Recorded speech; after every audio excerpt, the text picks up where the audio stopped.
Perfect.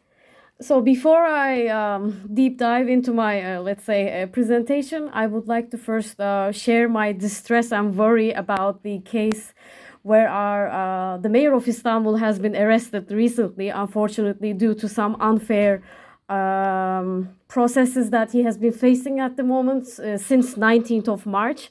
So I hope that everything will be clear soon and he will be released very soon. So I just wanted to emphasize that before I deep dive into the presentation, because it's a quite unfair process that we have been witnessing so far.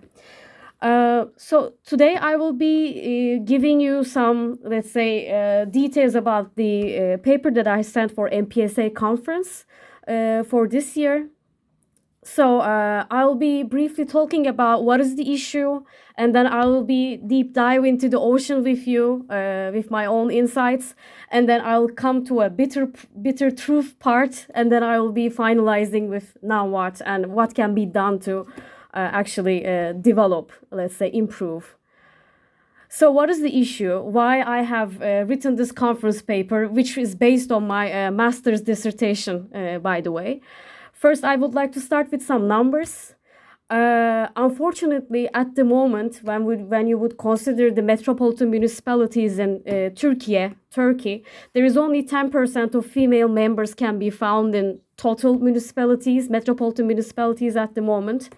Another important number may be the number of metropolitan municipalities which include the term gender equality in their strategic plans is only 23%, which is quite low. And another number, the highest female employment rate within the metropolitan municipalities is 28% at the moment, which is Tekirdağ municipality, which is a very close metropolitan municipality to Istanbul. Another important figure, the number of female metropolitan mayors is 37% among the nationwide. Unfortunately, in the recent local elections which happened in 2023, the number increased, but still there's a long way to go, as you can see from the percentage, unfortunately. Yeah. Okay, great.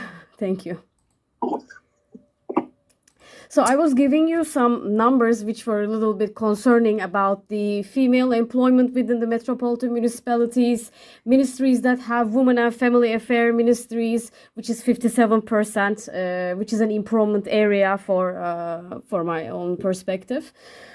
Even regarding the name Women and Family Affairs, it's a controversial name, since we would not include those women who are single, who are not part of family. So we have a long way to go in terms of Istanbul case. Another important figure, another important number is that the ministries that have equality and women, the concepts in their name, is also like 7%. They can be found in only 2 municipalities nationwide, which I congratulate them with my heart.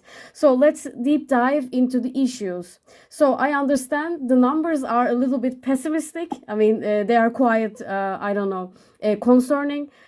So with departing with those numbers in mind, having those numbers in mind, I actually realized the gap in the literature.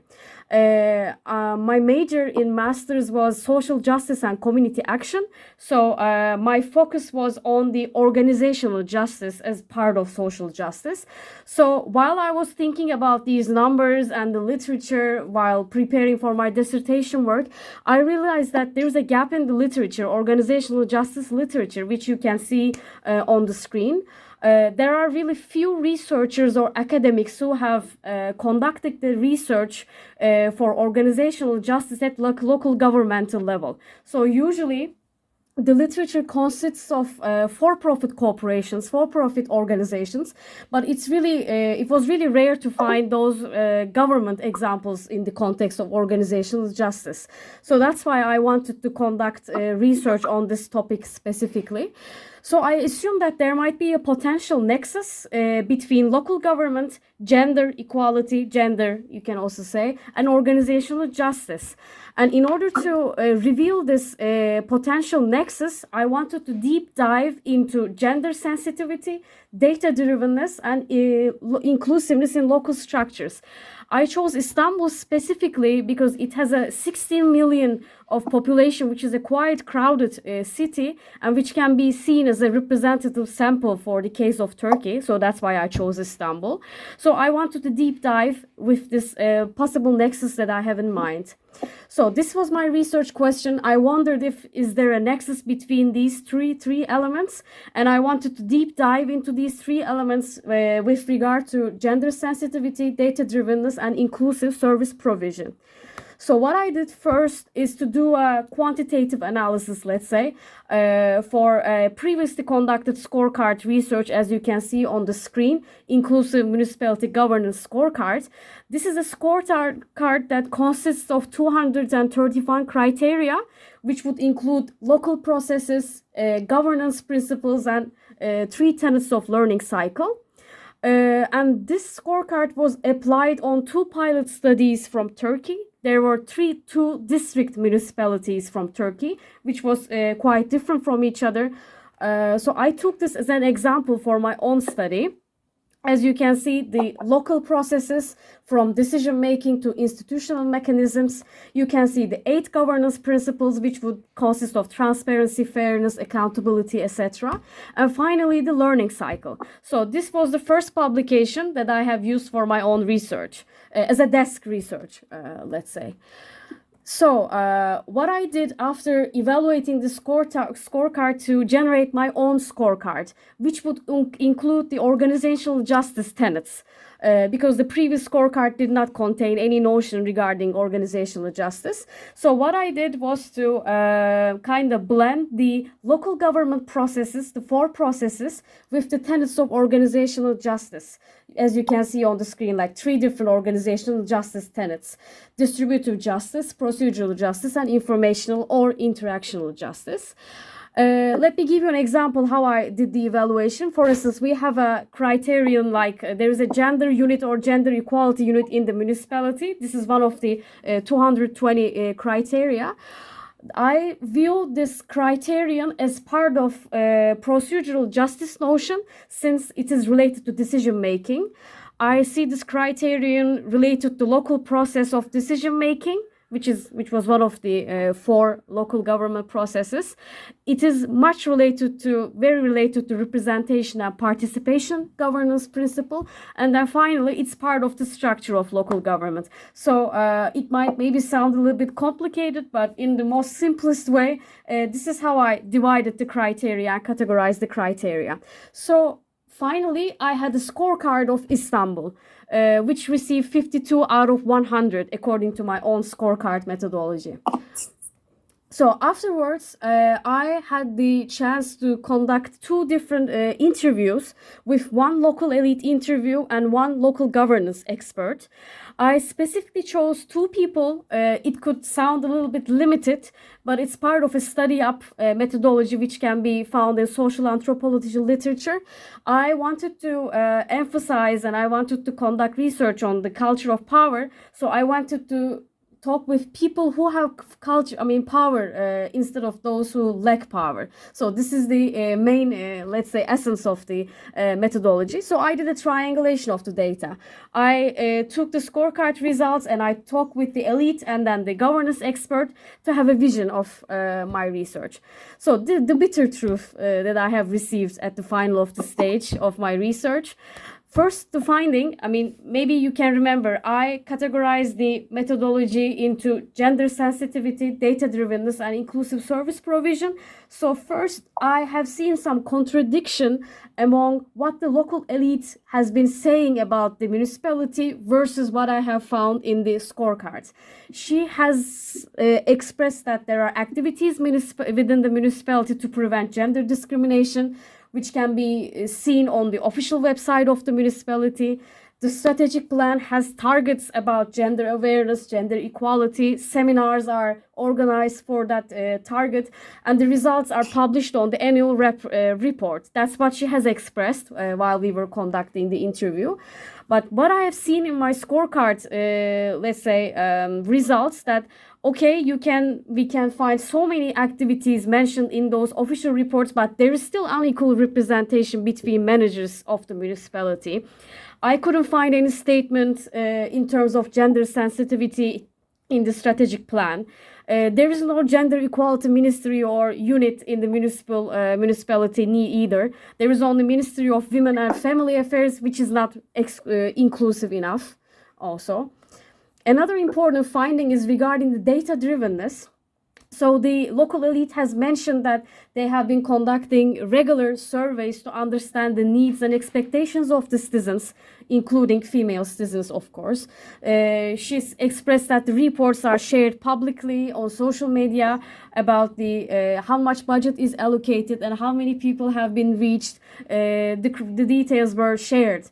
She argued in the local reports. She also mentioned that you could see the detailed needs of every target group, including women with disadvantaged women, women with disabilities, or those who belong to minorities, like ethnic minorities.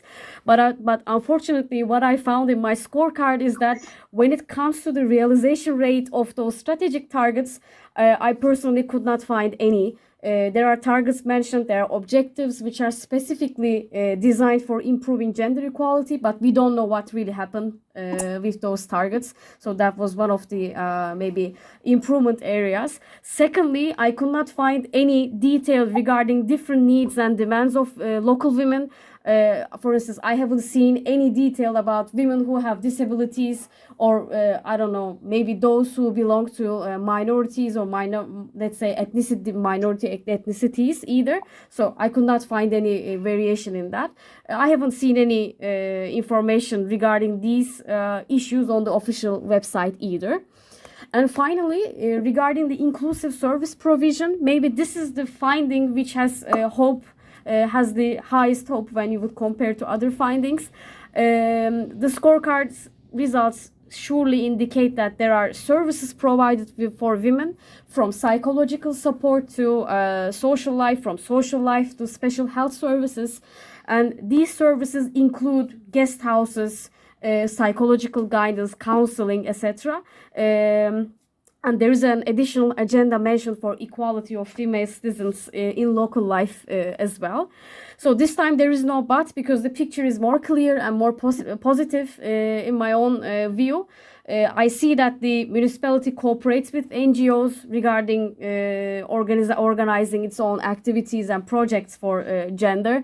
We see that there are experts, activists, local administrations working together to promote gender equality, which is published in their specific local equality action plan as well. Organizations such as United Nations Population Fund, Purple Roof Women's Shelter Foundation, which is a unique Turkish foundation which promotes gender equality. We see so many partnerships made, cooperations made with these NGOs as well by the municipality, which is something really promising. So I also came to with a recommendation with these results in mind.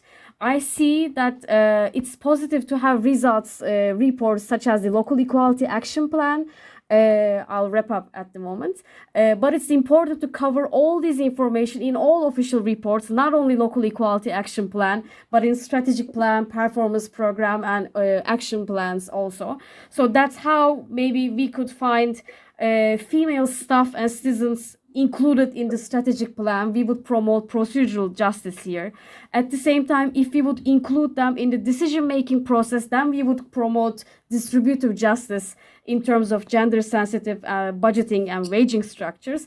And finally, if we would be able to include them in these processes, then we would promote informational justice, as there would be information shared from top to bottom, which would be something really promising. So this is the recommendation that I received at the end of my research. Finally, I'm aware that my research is quite limited because I did not include the voices of female citizens in my study, neither the female staff. So that's the limitation. As I said, there's a literature gap in organizational justice at local governmental level, so I need to see the accuracy to maybe there might be more research to measure the accuracy of my study.